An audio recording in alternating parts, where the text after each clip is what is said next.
صباحكم حبايبي، إن شاء الله تكونوا بألف خير. حبايبي اليوم رجعت لكم مع طبخة جديدة. طبختنا اليوم كبسة بلحم الضان.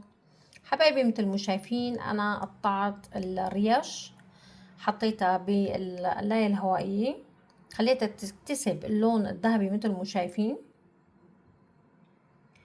وعنا هون الخضار اللي هني بندورة، فلفل ملون، بصل. قلت لكم المرة الماضية أنا البصل بحط نوعين، بحب البصل الأحمر بحدوديته، فليفلة حمراء، فليفلة صفراء. طبعا ست البيت هي حرة، في ستات بيوت بيعملوها بس بندورة وفليفلة حمراء.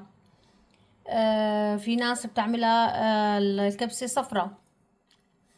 هي يعني كل ست بيت وطريقة طبخة.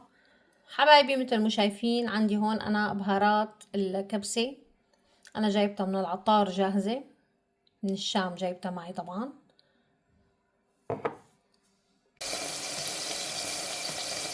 حبايبي مثل ما شايفين ضفنا الفلفل الملون، هلا بدي اتركه ليدبل ويتسبك مع البصل والسمنة. ما بدي احكي لكم الريحة عن جد بتجنن، ريحة السمنة البلدية مع ريحة الدهن لما بتتأمر مع بعض ريحتها زاكية كتير. خليكم حبايبي مثل ما شايفين ضفنا الصلصة اللي عملناها تاعت الكبسة مع بهارات الكبسة اللي احنا عملناها، ضفتها على الرز.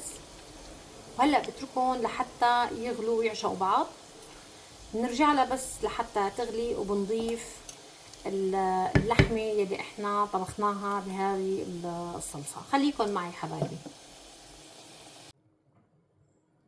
حبايبي مثل ما شايفين ضفنا اللحمة، نخليها لتغلي، بعدين بنهدي النار وبنتركهم لحتى يعشقوا بعض وتنضج طبختنا. برجع لكم حبايبي بس لحتى نخلص الطبخة. حبايبي مثل ما شايفين طبختنا استوت. ما بدي احكي لكم عن الريحة والطعمة، السمن البلدي فايحة بتجنن، اتمنى انكم تجربوها حبايبي. وعملنا شوي مكسرات قليناهم بالسمن البلدي كمان، بدنا نحطهم على وش طبختنا بس لحتى نسكبها بالصحون. خليكن معي حبايبي. بجنب الكبسة حبيت اعمل شوربة فطر مثل ما شايفين.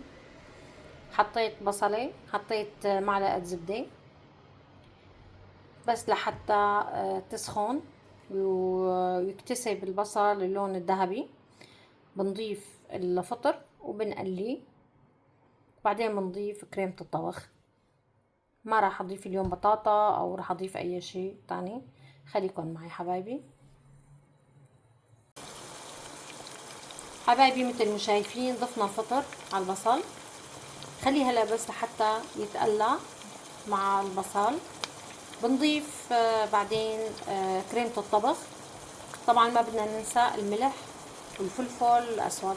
خليكن معي حبايبي. حبايبي مثل ما شايفين ضفنا كريمة الطبخ على الفطر، بنهدي النار وبنتركهم لحتى يتسبكوا وبنرجع لهم. بنضل عم نحرك حبايبي، ما بدنا ننساها. برجع لكم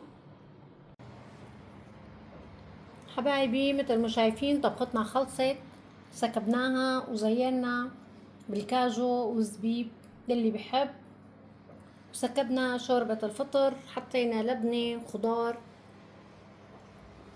ان شاء الله تعجبكم طبختي. ما بدي انسى عملت صحن حلاوة الجبن.